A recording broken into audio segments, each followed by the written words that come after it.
Simulan po natin ang pagdiriwang sa ngalan ng Ama at ng Anak at ng Espiritu Santo. Amen. Ang pagpapala ng ating Panginoong Jesucristo, ang pag-ibig ng Diyos Ama, at ang pagkipagkaisa ng Espiritu Santo naway sumainyong lahat. At sumaiyo rin.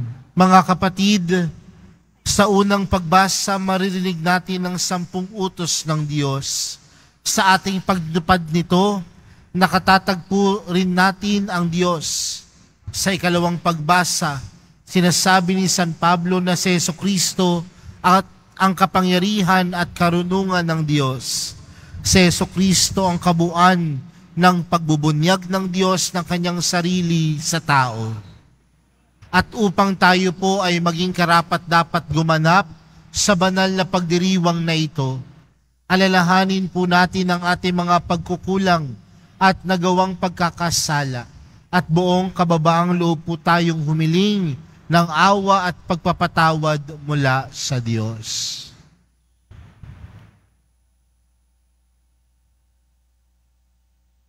Inaamin ko sa makapangyarihang Diyos at sa inyo mga kapatid na lubha akong nagkasala sa isip, sa salita at sa gawa at sa aking pagkukulang. Kaya isinasamo ko sa mahal na Birheng Maria, sa lahat ng mga anghel at mga banal, at sa inyo mga kapatid, na ako'y ipanalangin sa Panginoong ating Diyos. Kaawaan tayo ng makapangyarihang Diyos, patawarin tayo sa ating mga kasalanan, at patnubayan tayo sa buhay na walang hanggan. Amen. Panginoon, kaawaan mo kami. Panginoon, kaawaan mo kami. Kristo, kaawaan mo kami. Kristo, kaawaan mo kami. Panginoon, kaawaan mo kami. Panginoon, kaawaan mo kami. Manalangin tayo. Ama naming makapangyarihan, ikaw ay maibigin at butihin sa tanan. Itinuturo mo na ang lunas sa kasalanan ay nasa kusang pagpapakasakit, pagdalangin at pagmamalasakit. Tunghayan mo ang aming pag-amin sa nagawang pagsuway upang sa pagpapatira pa ng aming budhi sa iyong harap kami lagi mong maibangon dahil sa iyong pag-ibig na tapat. Sa pamagitan ni Jesucristo, kasama ng Espiritu Santo, magpa sa walang hanggan. Amen. Magsiupo muna tayo.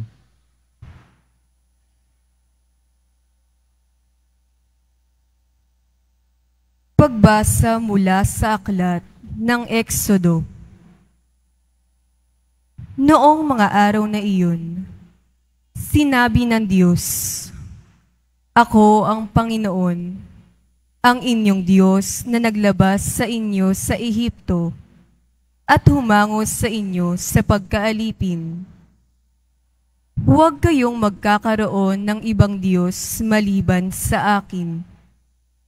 Huwag ninyong babanggitin sa walang kabuluhan ang pangalang Panginoon, sapagkat parurusahan ko ang sino mang bumanggit nito ng walang kabuluhan. Italaga ninyo sa akin ang araw ng pamamahinga.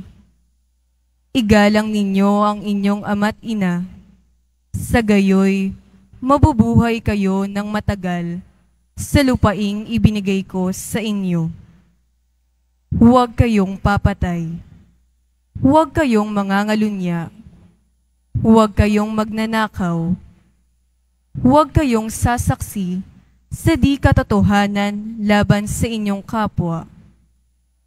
Huwag ninyong pag-iimbutan ang sambahayan ng inyong kapwa, ang kanyang asawa, mga alila, mga baka, asno, o ang anumang pag-aari niya." Ang salita ng Diyos. Salamat sa Diyos.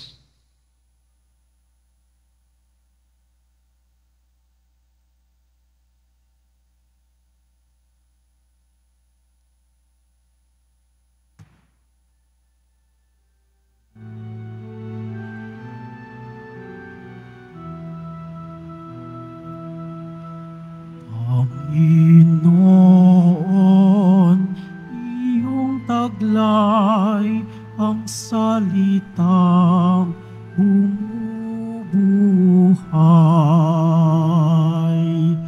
Panginoon,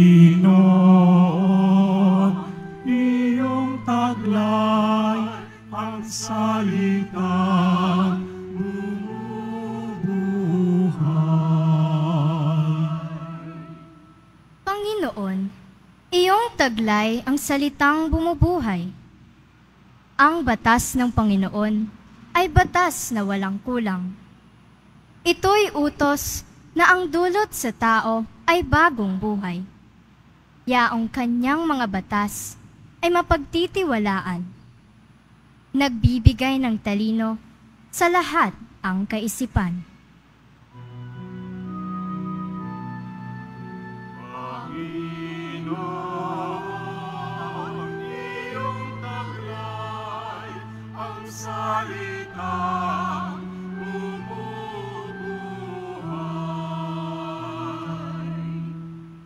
Ang tuntuning ibinigay ng poon ay wastong utos. Liligaya ang sino man kapag ito ang sinunod. Ito'y wagas at matuwid pagkat mula ito sa Diyos. Pangunawa ng isipan, yaong bungang idudulot.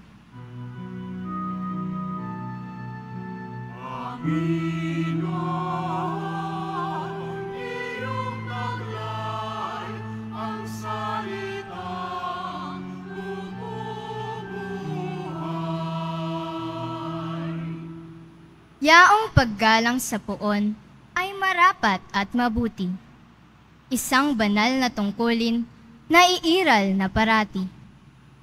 Pati mga hatol niya'y matuwid na kahatulan. Kapag siya ang humatol, ang pasya ay pantay-pantay.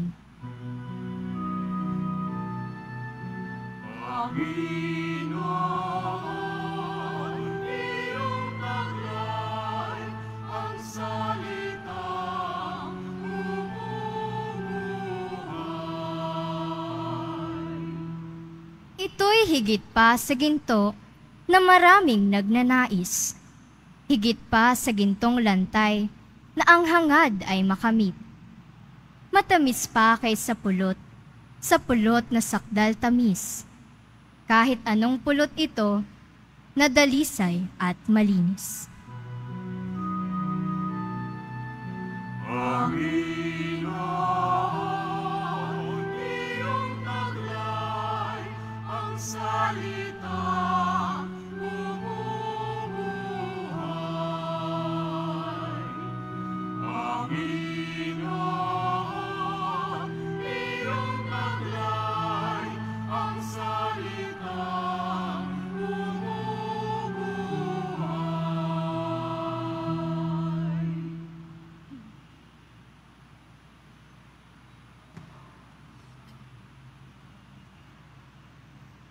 Pagbasa mula sa unang sulat ni Apostol San Pablo sa mga taga-Korintyo.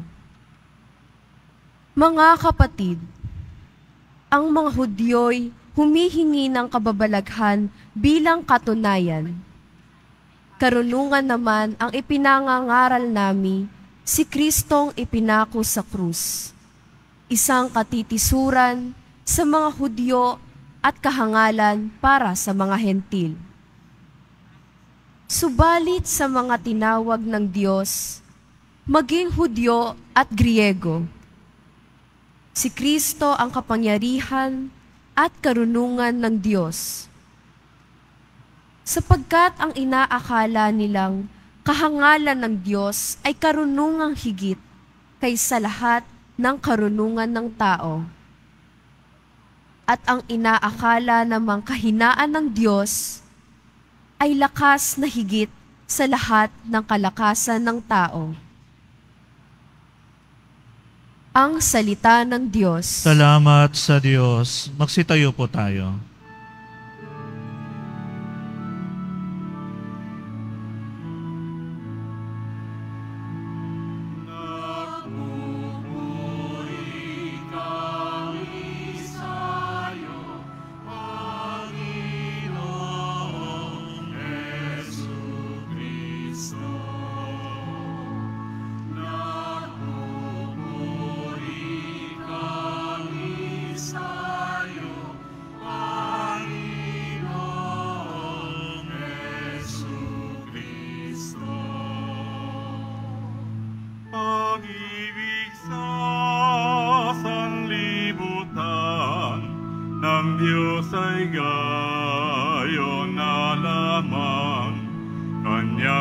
anak ibinigay upang mabuhay kailanman ang nananalig na tunay. Nagpupuri kami sa'yo, Panginoong Jesucristo. Sumainyo ang Panginoon. At sumaiyo rin. Ang mabuting balita ng Panginoon ayon kay San Juan. Papuri sa iyo, Panginoon. Malapit na ang Paskwa ng mga Hudyo, kaya't pumunta si Jesus sa Jerusalem. Nakita niya sa templo ang mga nagbibili ng mga baka, mga tupa at mga kalapati, at mga namamalit ng salapi. Gumawa siya ng isang panghagupit na lubid at ipinagtabuyang palabas ang mga ngalakal, pati mga baka at tupa. Isinabog niya ang salapi na mga namamalit at ipinagtataob ang kanilang mga hapag. Sinabi niya sa mga nagbibili ng kalapati, "Alisin niyo rito ang mga iyan. Huwag ninyong gawing palengke ang bahay ng aking ama." Naalala ng kanyang mga alagad na sinasabi sa kasulatan, "Ang aking malasakit sa iyong bahay ay parang apoy na nag-aalab sa puso ko." Dahil dito'y tinanong siya ng mga Hudyo, "Anong tanda ang maibibigay mo upang patunayang may karapatan kang gawin ito?" Tumugon si Jesus, "Gibain ninyo ang templong ito at muli kong itatayo sa loob ng 3 araw. Sinabi ng mga Hudyo, 46 na taon na ginawa ang templong ito at itatayo mo sa loob lamang ng 3 araw? Ngunit ang templong tinutukoy ni Jesus ay ang kanyang katawan. Kaya't nang siya'y muling mabuhay, naalala ng kanyang mga alagad na sinabi niya ito at naniwala sila sa kasulatan at sa mga sinabi ni Jesus. Nang pista ng Paskwa, nasa Jerusalem si Jesus. Marami ang sumampalataya sa kanya nang makita nila ang mga kababalaghang ginawa niya. Subalit hindi nagtiwala sa kanila si Jesus, sapagkat kilala niya silang lahat. Hindi na kailangang may magsalita pa sa kanya tungkol sa kanino man, sapagkat talastas niya ang kalooban ng lahat ng tao. Mga kapatid, ang mabuting balita ng Panginoon. Pinupuri ka namin, Panginoong Hesukristo. Magsiupo muna tayo. Magandang umaga po sa inyong lahat. Pakibati nga po ang katabi ng magandang umaga. Mga kapatid, tayong lahat ay nagkakatipon ngayong umaga na ito sa pagdiriwang ng banal na Eukaristiya ngayong 2 linggo sa panahon ng Kwaresma. Nangangahulugan na tayo ay nasa kalahati na ng ating paghahanda para sa Pasko ng muling pagkabuhay. Tandaan natin mga kapatid, na ang panahon ng Kwaresma ay panahon ng paghahanda upang matanggap sa ating mga puso si Jesus na muling nabuhay. Kaya magandang tanungin sa umagang ito, handa na ba ang sarili? Nakapaghanda na po ba tayo upang tunay na matanggap si Jesus sa ating buhay? At hayaan natin na ang ating mga pagbasa sa umagang ito ang gamitin natin sa ating paghahanda. Sa atin pong unang pagbasa, napakinggan po natin ang utos ng Diyos. At alam natin na merong utos ang Diyos. Sa pananampalataya natin bilang mga Katoliko, mahalaga na alam natin ang utos ng Diyos. Ilan po ba ang utos ng Diyos? Ilan? Buti pa ang Diyos, 10. Buti pa ang Diyos, 10 lang. Minsan yung mga nanay natin, lagpas 10 ang utos. Pero mga kapatid, kung 10 ang utos ng Diyos, alam ba natin ito? Alam ba natin, gamit ang ating mga puso, ang 10 utos ng Diyos? Kapag bumaba po ba ako dyan at magtanong sa inyo kung ano ang 10 utos ng Diyos, masasagot po ninyo ako? Bakit parang hindi? Itong mga estudyante ho kaya ng Nazarene Catholic School, kapag tinanong ko kaya sila kung kaya nilang enumerate ang 10 utos ng Diyos, hindi ba mapapahiya ang assistant director ninyo? Oh, sige ha. So kabisado ninyo, alam ninyo. Minsan nagbigay po ako ng talk. Ang tanong ko po doon sa mga taong nakikinig, ilan po ba ang 10 utos ng Diyos? May sumagot 8. Sinabi na nga, no? Minsan may sumagot pa, Father, kabisado ko po ang 10 utos ng Diyos. Sabi ko nga, i-recite mo. Sagot niya, in order po ba? Dapat po ba sunod-sunod? Marahil dapat. Dahil ganyan ipinagkaloob ng Diyos. Pero mga kapatid, kapag nakikita po natin ang 10 utos ng Diyos, minsan ang tingin po natin sa mga ito, sagabal. Sagabal saan? Sa ating kalayaang kumilos. Kung mapapansin po natin ang 10 utos ng Diyos, tila parang negatibo ang paraan ng pagsasabi sa atin. Huwag kang papatay, huwag kang magnanakaw, huwag kang mangangalunya. Huwag kang magsasabi ng kasinungalingan sa iyong kapwa. Negatibo. Pero tila may positibong ipinagkakalob ito sa atin. At anong hamon sa atin mga kapatid? Nang utos ng Diyos kailanman hindi naging sagabal. Bagkus ang mga utos ng Diyos ang magdadala sa atin sa buhay kabanalan. Uulitin ko po yun ha. Kasi minsan baka nakakalimutan po natin yan. Ang tingin natin sa mga utos ng Diyos, puro bawal, puro negatibo. Pero tandaan natin mga kapatid, ang mga taong sumusunod sa utos ng Diyos, tunay na nagiging banal. When you follow the commandments, it brings you to holiness. Hindi siya deprivation, kundi dadalin ka sa isang buhay na banal. Okay po ba yon? Na hindi tayo pinagbabawalan dahil gusto lang tayo pagbawalan. Bagkus ang mga utos na ito, gabay sa atin upang tayo ay maging banal. Pangalawa mga kapatid, sa atin pong ikalawang pagbasa sa sulat ni San Pablo sa mga taga-Korinto, tila ipinaalala niya na ang bawat isa sa atin may karunungan. Sa atin pong mga Pilipino, paano po ba natin sinasabi sa ibang salita ang karunungan? Di ba sinasabi natin, wais? Wais yan eh.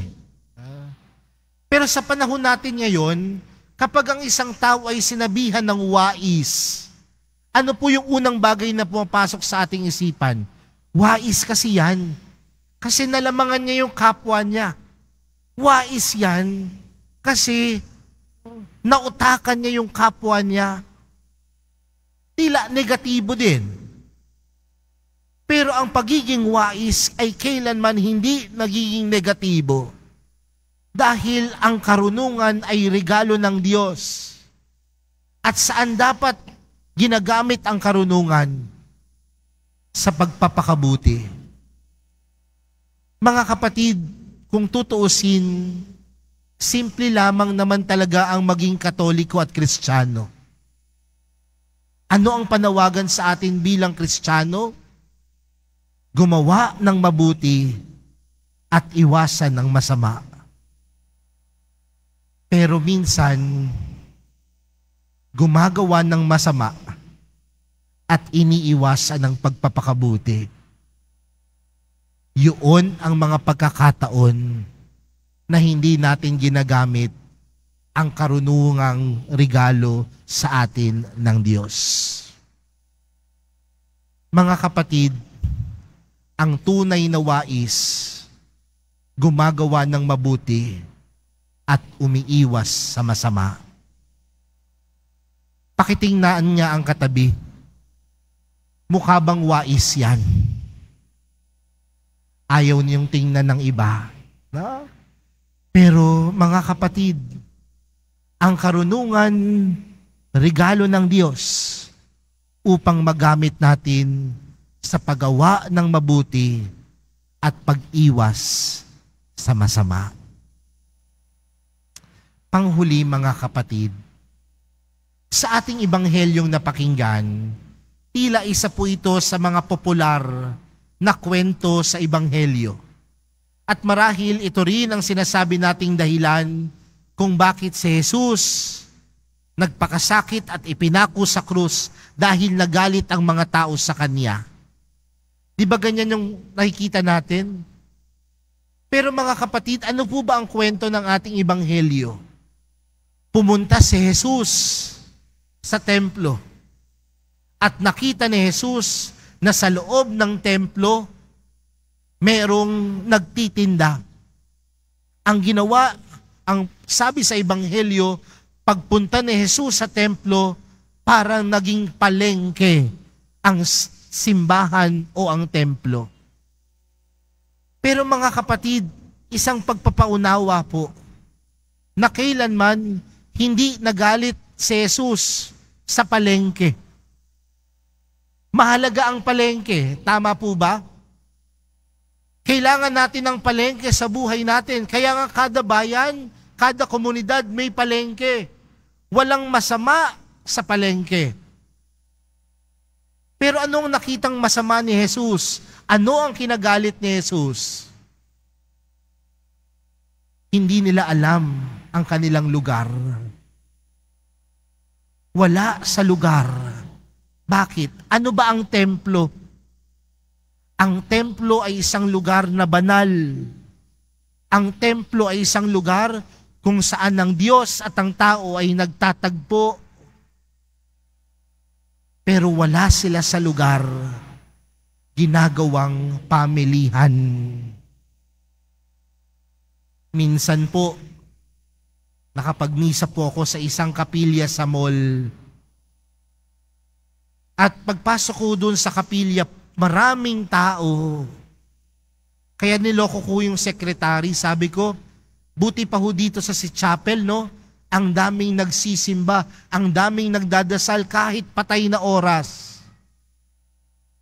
Sabi sa akin ng sekretary, Father, kalahati po dyan. Kaya po nandito sa chapel, nakikicharge po ng cellphone. Kalahati po dyan, Father, dahil malamig sa chapel, nakikitulog po. Alam niyo ho, minsan kahit sa simbahan,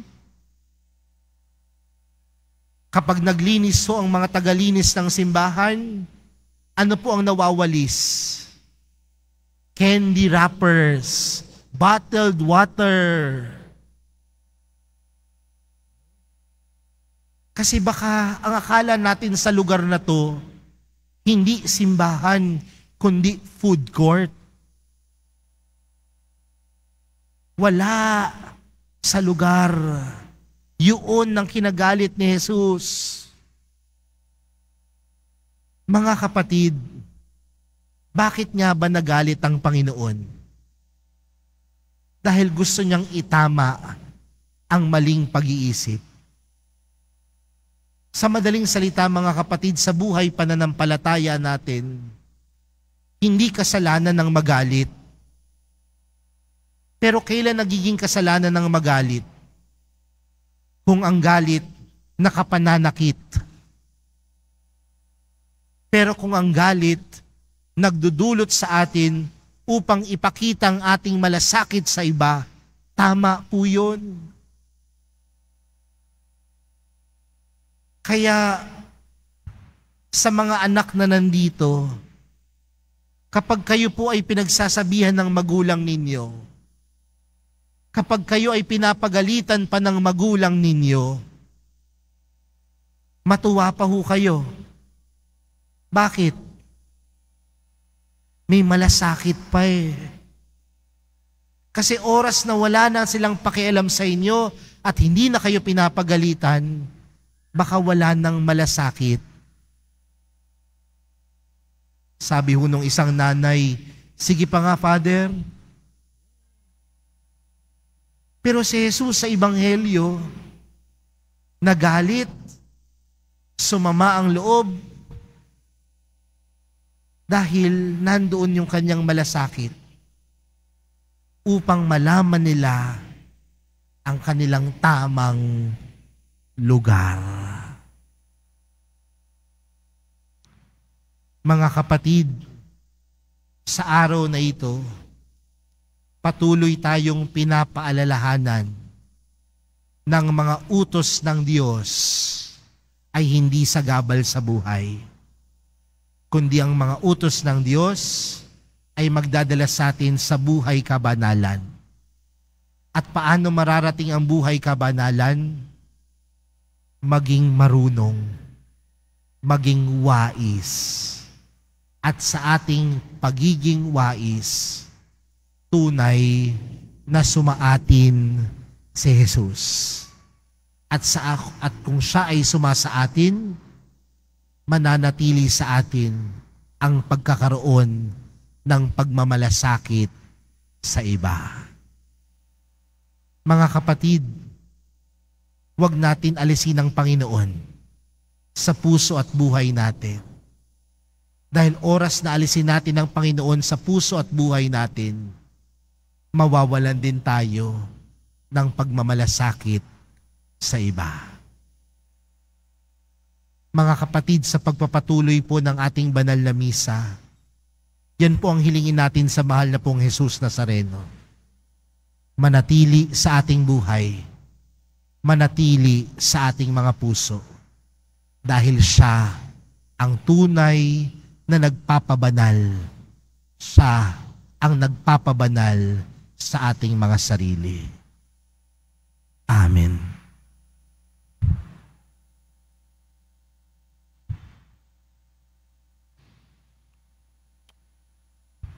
Sitayo po tayo. Sumasampalataya ako sa Diyos amang makapangyarihan sa lahat, na may gawa ng langit at lupa.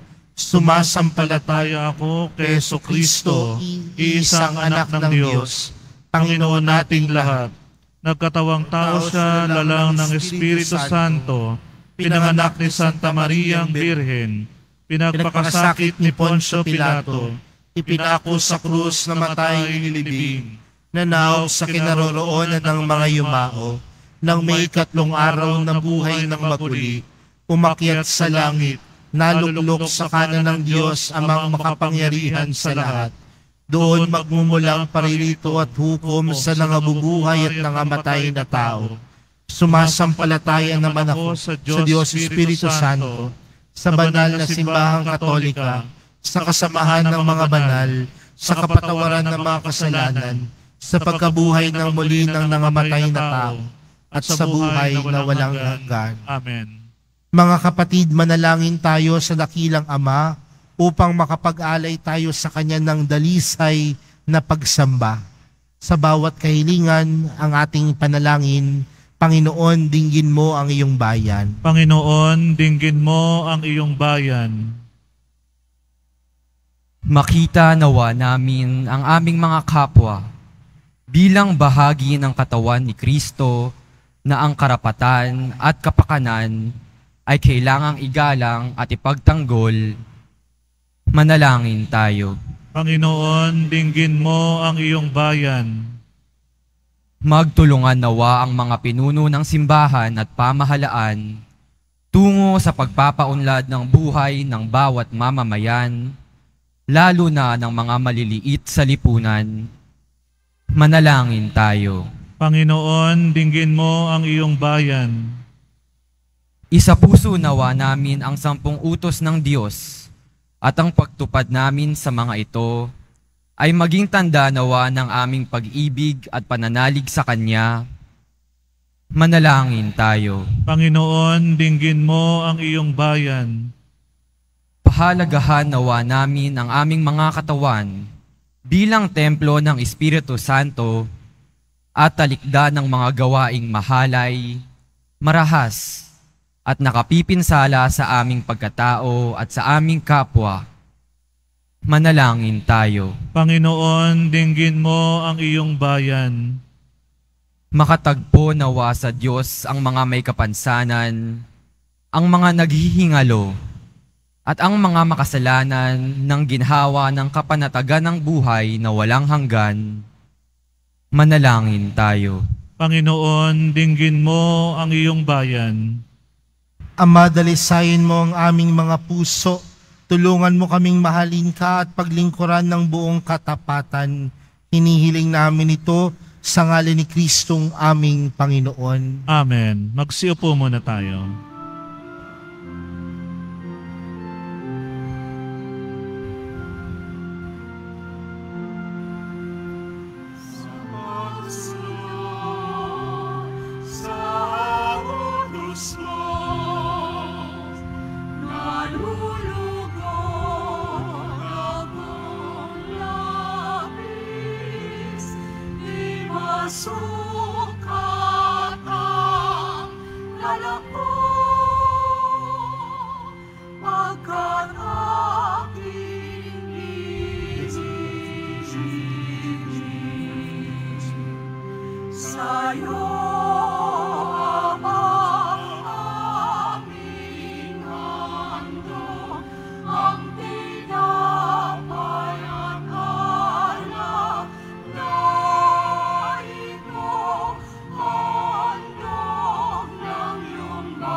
Sitayo po tayo.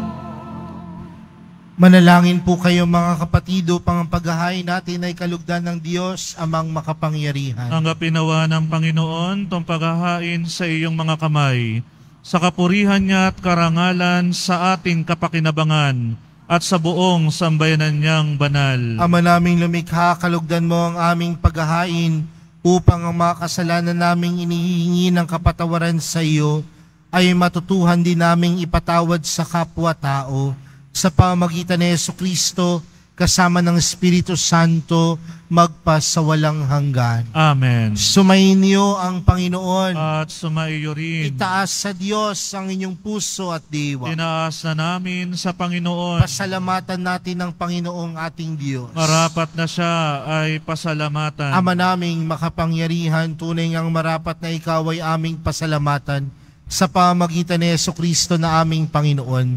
Binibigyan mo kami ng bagong pagkakataon upang ganapin ang paghahanda ngayon para sa pagdiriwang ng muling pagkabuhay kaysa ng iyong anak na minamahal. Aming inilalaan ng panahon, talino't yaman para ganapin ang iyong kalooban na ang kapwa-tao ay lubos na damayan sa pagdiriwang namin sa aming pagsilang bilang mga kaanib ng iyong sambayanan. Kami iyong pinagkakamit ng katayuang ganap sa pagtatangkilik.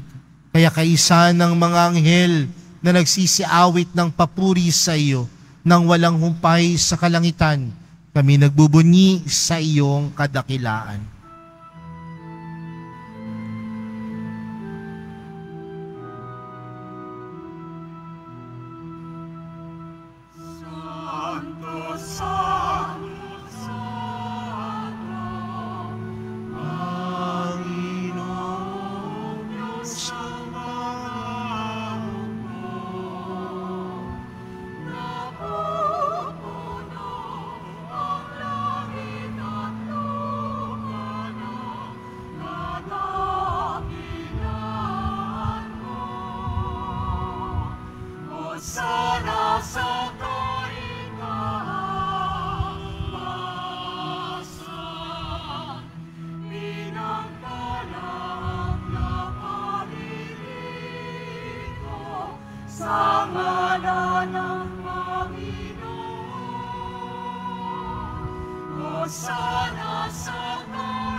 Magsiluhod po ang lahat. Ama naming banal, ikaw ang bukal ng tanang kabanalan, kaya't sa pamagitan ng iyong Espiritu, gawin mong banal ang kaloob na ito upang para sa aming maging katawan at dugo ng aming Panginoong Heso Kristo. Bago niya pinagtiis ang kusang loob na maging handog, hinawakan niya ang tinapay, pinasalamatan kaniya, pinaghati-hati niya iyon, iniabot sa kanyang mga alagad at sinabi, tanggapin ninyong lahat ito at kanin. Ito ang aking katawan na ihahandog para sa inyo.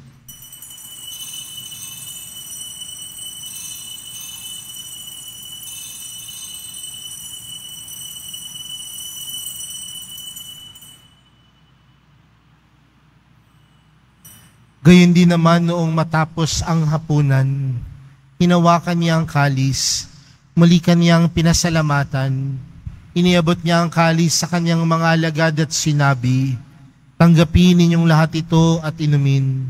Ito ang kalis ng aking dugo, ng bago at walang hanggang tipan. Ang aking dugo na ibubuhos para sa inyo at para sa lahat, sa ikapagpapatawad ng mga kasalanan. Gawin niyo ito sa pag-alala sa akin.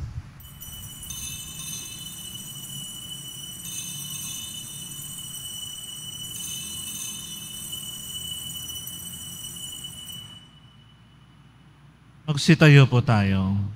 Ipagbunyi natin ang misteryo ng pananampalataya. Si Kristo'y namatay, si Kristo'y nabuhay, si Kristo'y babalik sa wakas ng panahon. Ama, ginagawa namin ngayon ang pag-alala sa pagkamatay at muling pagkabuhay ng iyong anak. Kaya't inaalay namin sa iyong tinapay na nagbibigay buhay at ang kalis na nagkakaloob ng kaligtasan. Kami nagpapasalamat dahil kami iyong minarapat na tumayo sa harap mo para maglingkod sa iyo. Isinasamo namin kaming magsasalo-salo sa katawan at dugo ni Kristo ay mabuklod sa pagkakaisa sa pamamagitan ng Espiritu Santo. Ama, lingapin mo ang iyong simbahang laganap sa buong daigdig. Puspusin mo kami sa pag-ibig kay San Francisco na aming Papa at ni Jose na aming Obispo at ng Tanang Kaparian. Alalahanin mo rin ang mga kapatid naming nahimlay nang may pag-asang sila'y muling mabubuhay, gayon din ang lahat ng mga pumanaw. Kaawaan mo sila at patuloyin sa iyong kaliwanagan. Kaawaan mo at pagindapatin kaming lahat na makasalo sa iyong buhay na walang wakas. Kaysa ng mahal na Birheng Maria, na ina ng Diyos, ng kabiyak ng puso niyang si San Jose, kaysa ng mga apostol at ng lahat ng mga banal na namuhay dito sa daigdig ng kalugod-lugod sa iyo, may pagdiwang nawa namin ng pagpupuri sa ikararangal mo sa pamagitan ng iyong anak na aming Panginoong Hesukristo. Sa pamagitan ni Kristo, kasama niya at sa Kanya, ang lahat ng parangal at papuri ay sa iyo. Diyos amang makapangyarihan, kasama ng Espiritu Santo, magpa sa walang hanggan.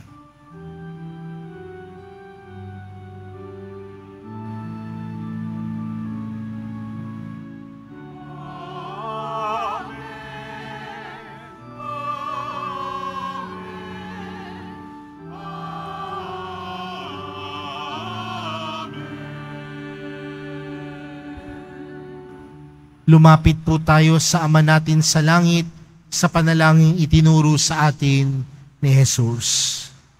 Ama namin, Sumasalangit ka, sambahin ang ngalan mo, mapasa amin ang kaharian mo, sundin ang loob mo, dito sa lupa para nang sa langit.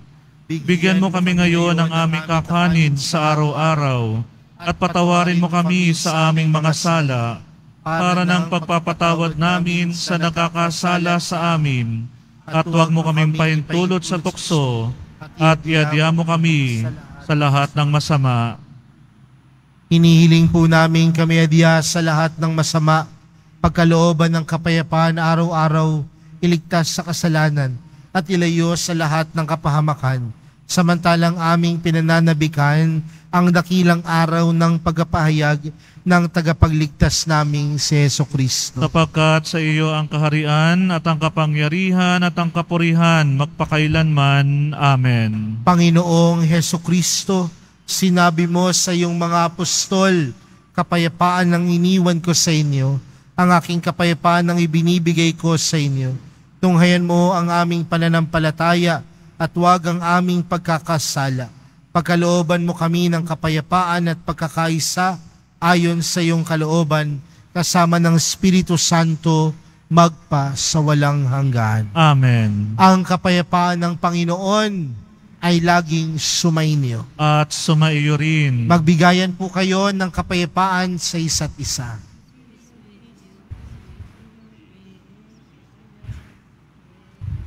Kordero ng Diyos na nag-aalis ng mga kasalanan ng sanlibutan, maawa ka sa amin.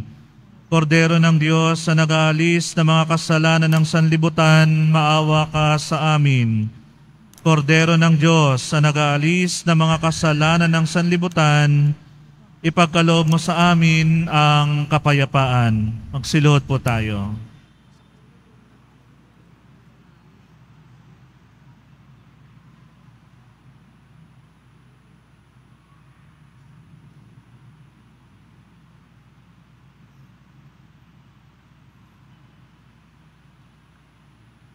Narito po si Jesus, ang kordero ng Diyos, siyang nag-aalis ng kasalanan ng sanlibutan, mapalad ang mga inaaniyahan sa kaniyang piging. Panginoon, hindi ako karapat-dapat na magpatuloy sa iyo, ngunit sa isang salita mo lamang ay gagaling na ako.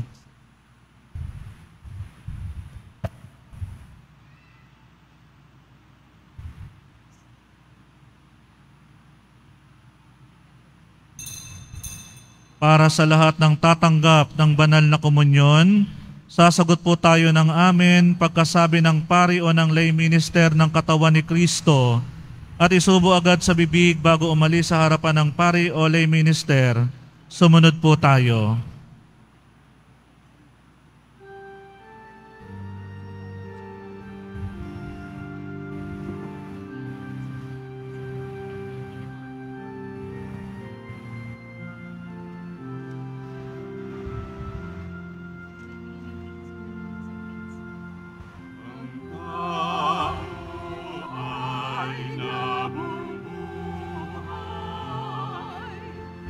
Hindi lang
Hindi lamang sa tinapay,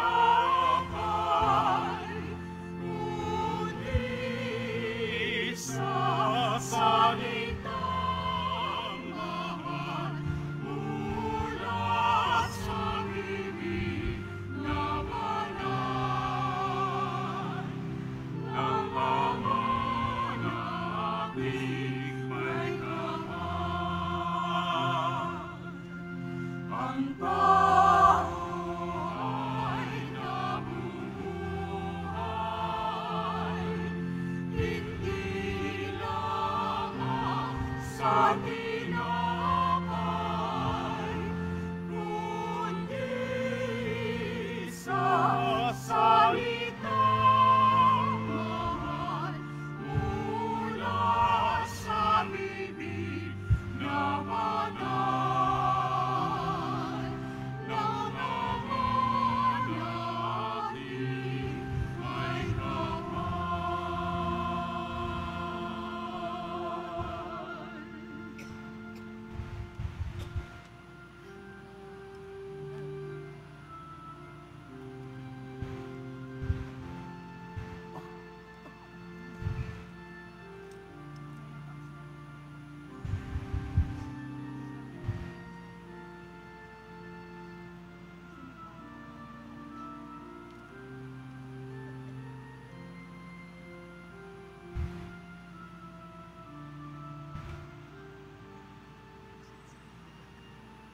Announcement.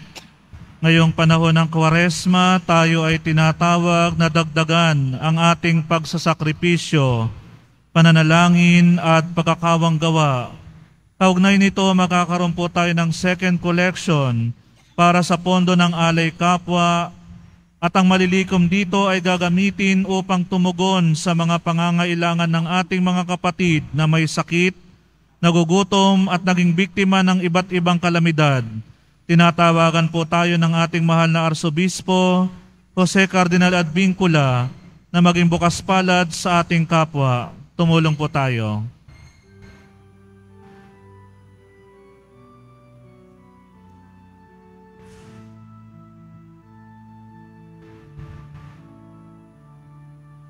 Walang sino man ang nabubuhay para sa sarili lamang.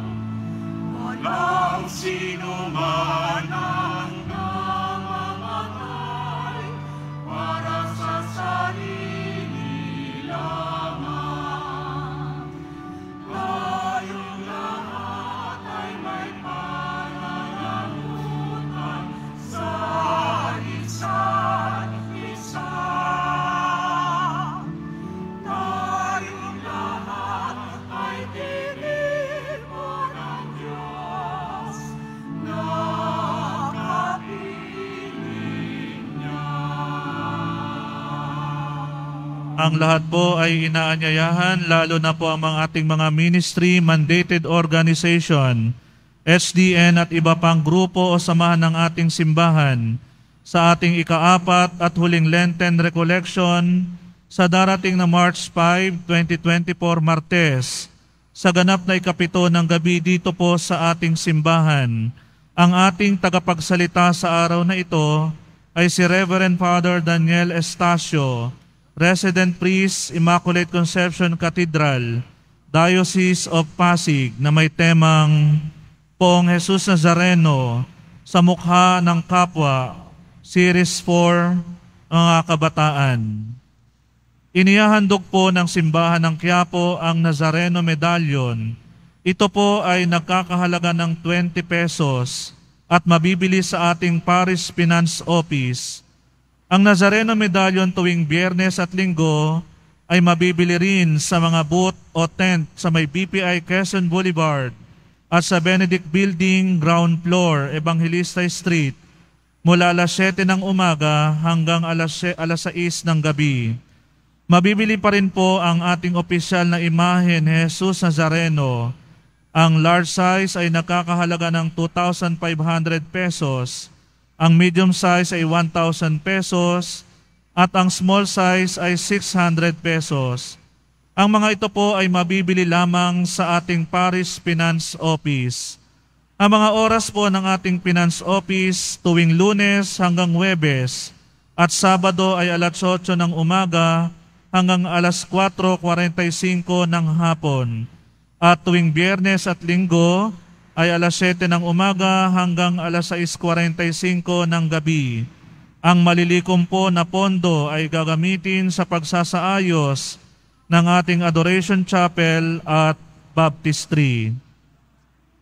Ang Nazarene Catholic School, ang paaralan po ng Basilica Minor at Pambansang Dambana ni Jesus Nazareno ay tumatanggap na ng mag-aaral mula preschool hanggang senior high school para sa school year 2024-2025.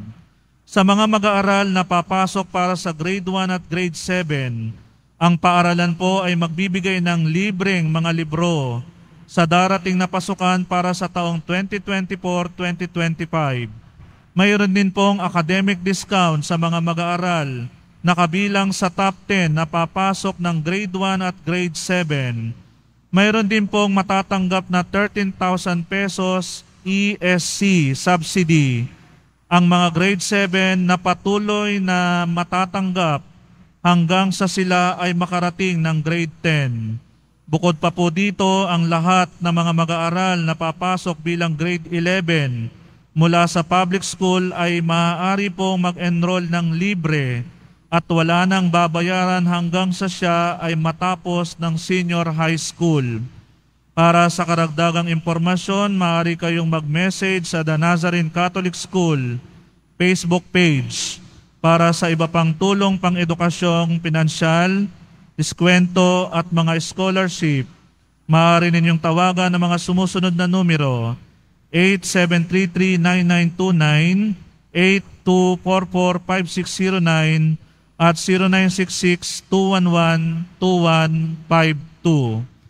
At pagkatapos ng misa, wiwisikan po ang lahat ng banal na tubig. Pinakikiusapan ng lahat na manatili lamang muna sa inyong mga lugar at tanging sa Quezon Boulevard o sa Plaza San Juan lamang ang labasan ng lahat. Sumunod po tayo.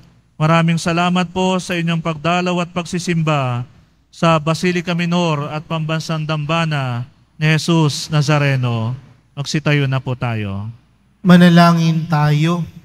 Ama naming mapagmahal, sa pakikinabang namin sa iyong banal na piging, pinagsalusaluhan namin ang bigay mong pagkain. Ang ginaganap namin ngayon sa pagdiriwang ay lubos nawang mangyari sa gawain namin araw-araw sa pamamagitan ni Jesucristo kasama ng Espiritu Santo magpa sa walang hanggan. Amen. Sumainyo ang Panginoon. At sumaiyo rin. Mahal na pong Jesus Nazareno, inihayag mo sa pamamagitan ng krus ang walang maliw na pag-ibig ng Diyos sa sangkatauhan. Pakinggan mo ang kahilingan ng iyong angkan na nagsusumamos sa iyo. Makamtan nawa nila ang iyong katugunan at tanggapin ang kasagutan na may utang na loob na tinatanaw. Basbasan din po ninyo ang mga daladala nilang mga imahin at dasalan. Sa pamamagitan ng bendisyon na ito, naway maalala nila ang mga pangako nila noon sa binyag na ikaw ang kanilang ibigin at paglilingkuran bilang Panginoon magpa sa walang hanggan. Amen. At pagpalain po kayong lahat ng makapangyarihang Diyos, Ama, Anak,